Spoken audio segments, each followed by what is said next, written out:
I wanted to share today about dragons, dragon energy, dragon light language, dragon wisdom, dragon codes. And because this is the year of the dragon and it's coming to an end in that human sense of time, and I wanted to share what I have learned this year working with the dragon realm. And I've been working a lot with the dragon realms for a couple of years, since 2019, and dragon consciousness. And it evolved from dragon healing to dragon light language and now to dragon consciousness. And I wanted to just share what comes through.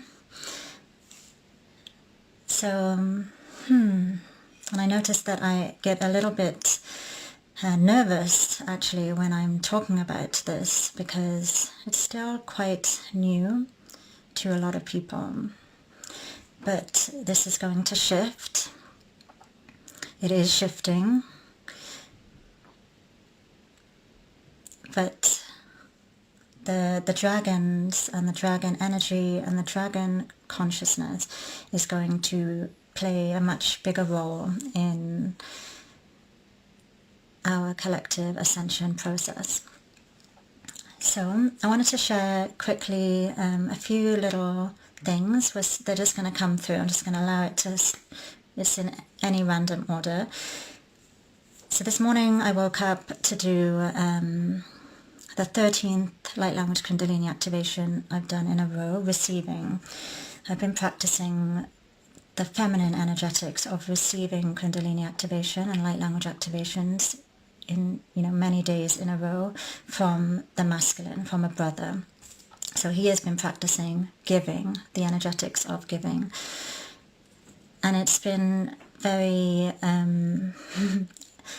deep and also very beautiful, because we both speak dragon light language. In fact, I activated his dragon light language in my light language activations.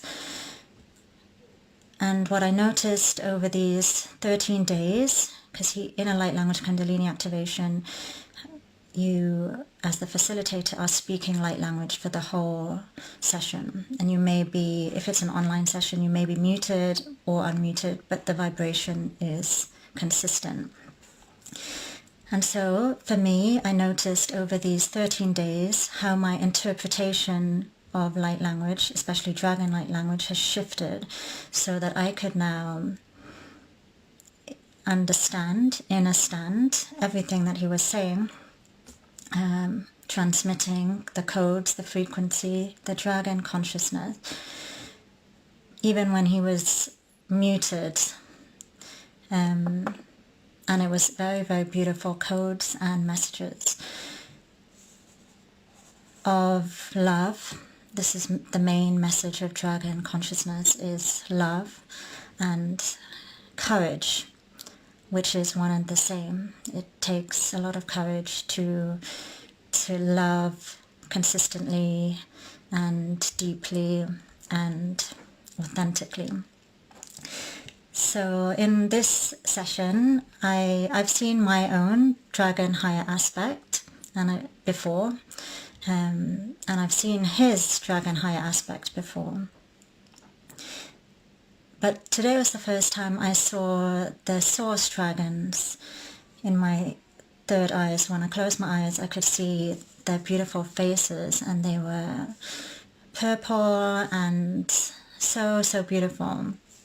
A lot like the dragons that are in this deck, Dragons Guardians of Truth. And this is a deck that my dear sister has created and channeled and created, and I invite you to ask her about this if it feels aligned, because the dragons are beautiful. So this is like what they look like, and this is the kind of dragon that I saw today, like purple and very beautiful, very feminine. So that wanted to be shared. And I also have a few other dragon decks that have helped me over the years. I'm going to share them too, just in case that doesn't feel aligned. But there's this one, Dragon Wisdom. And yeah, these is such a beautiful deck. The dragons there are also quite approachable. And then here we have Dragon Path by Caroline Mitchell, and I've been in a dragon conference with her where we were both speakers. I was channeling light language and she was channeling messages from the dragons that are in this deck. And these dragons are a little bit more fierce looking, but all the dragons that I have met, they can be very direct, but they all have the same message of love. Being brave in love. And this year I've offered so many light language activations to activate the spoken light language dialects. And this year has been different from previous years. So I've been doing this since 2020, activating light language, spoken light language in beautiful humans. And it is a remembrance. And light language is our birthright to speak it, and we can do it very easily. Sometimes we need some support. But usually, the last few years, it's not that common for dragon light language to be the first dialect that someone speaks. It certainly wasn't my first one. But this year, nearly every single human that came to me for light language activation, their first dialect that was activated was a dragon dialect. And there are many different dragon dialects from all kinds of planets, star systems, realms, and here on Earth as well. So, and I speak many different dragon dialects, and they are so powerful. So this year was such a joy to bring these activations through and to witness people, and it's an honor to receive their dragon light language codes. And a lot of them were the masculine men this year as well, which shows us where we're at in our evolutionary trajectory of the masculine awakening and daring to speak light language. It's so beautiful. So I wanted to share this, that it's a reflection of where we're at in our consciousness as a collective as well. Because if you go on YouTube and you look for light language videos, you will notice that most people speaking light language are women. And I think this year I've activated, I'm not sure exactly, but it's definitely over 50 people. And I think 5 of them were men. This is a much higher ratio than usual. And 4 of them were speaking dragon light language. So to me, this is amazing, and it brings me a lot of joy that they are sharing their codes so generously and bravely. So let me just see if there's anything else I wanted to share about dragon consciousness.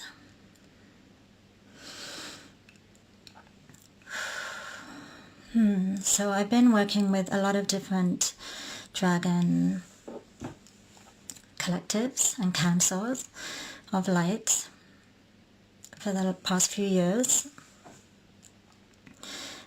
and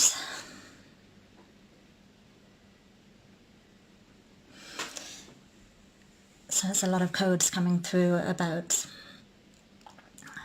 empowerment, especially for the feminine empowerment.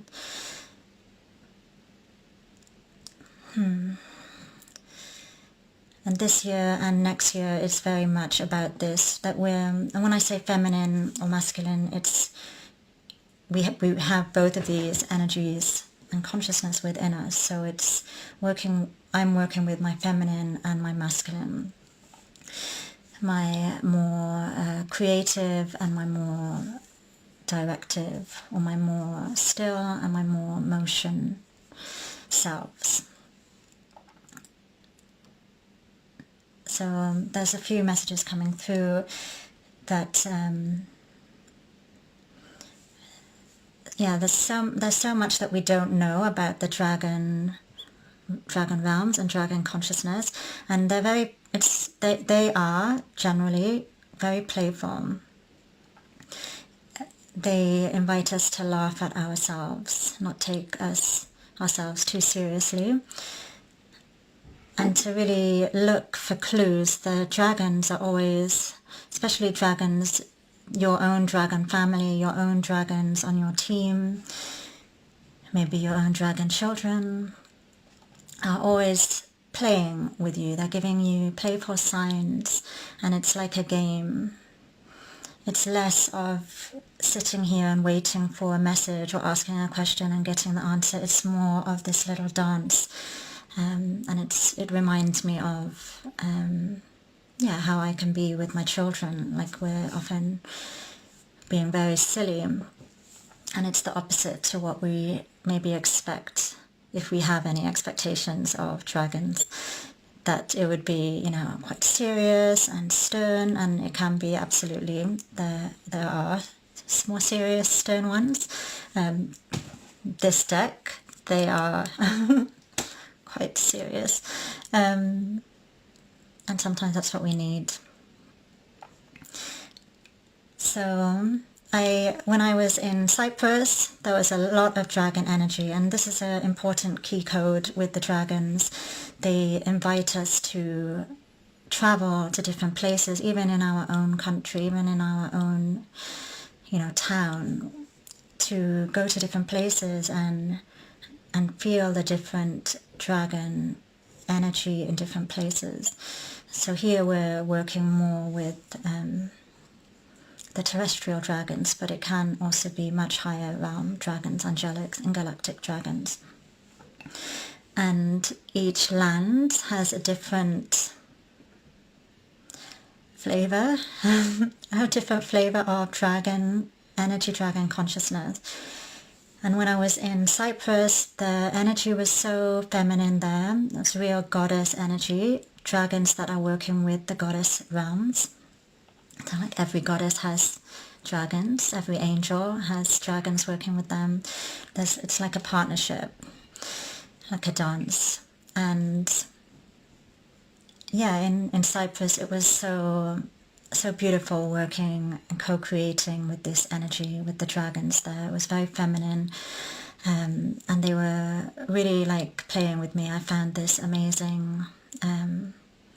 My friend took me to a essential oils or a lavender farm. It was a lavender farm, and as soon as we got there, it was just full on dragon energy.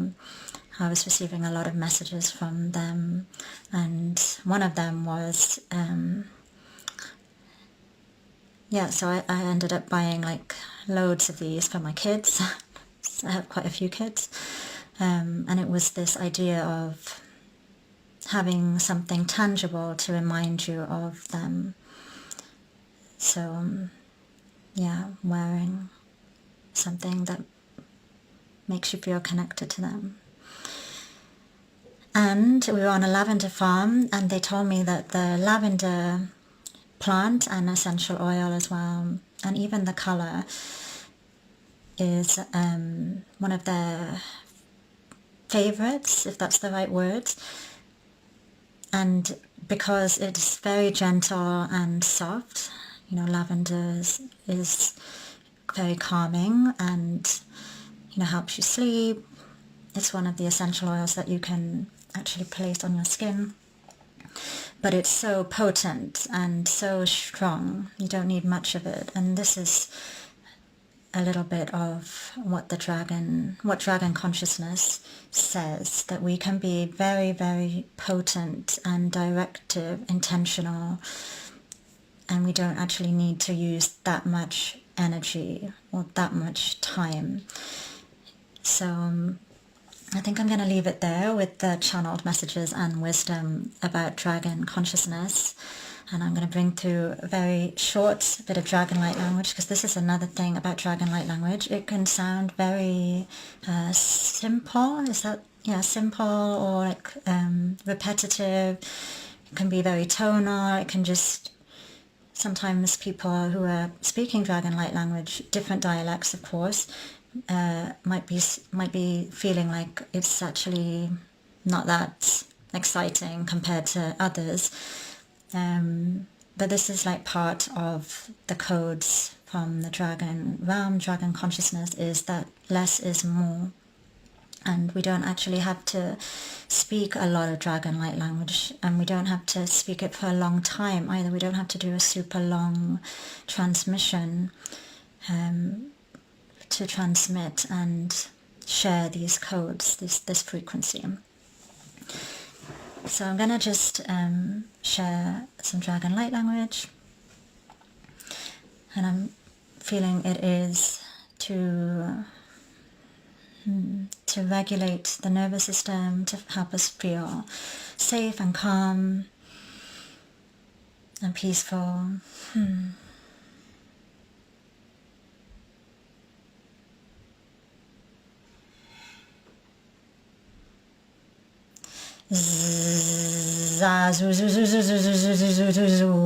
Zandiarana kambarana anni zizizia ret ajia zurana zizizia zumbarana ajiji retakatia zanar ir andarana ijia uzia jaria zuzandarana ajuzundarana andarana juzandarana jezizizia ambarana andarandu jiji andarana ambarana andana ijia.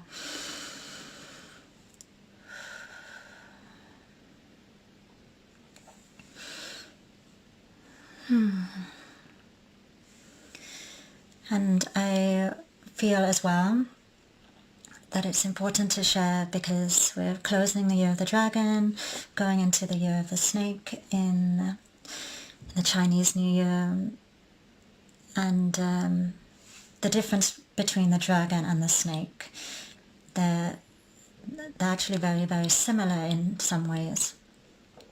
Especially if we're talking about Kundalini energy, life force energy. But one big difference between the dragon and the snake is the dragon can fly really, really high and has wings and is huge, though they can be very small baby dragons too. And the snake is on the ground, is on the earth, and it's moving with its belly on the earth. So it's more of a grounding energy and a strong connection to the body and the earth. So I wish you a beautiful, beautiful, happy New Year.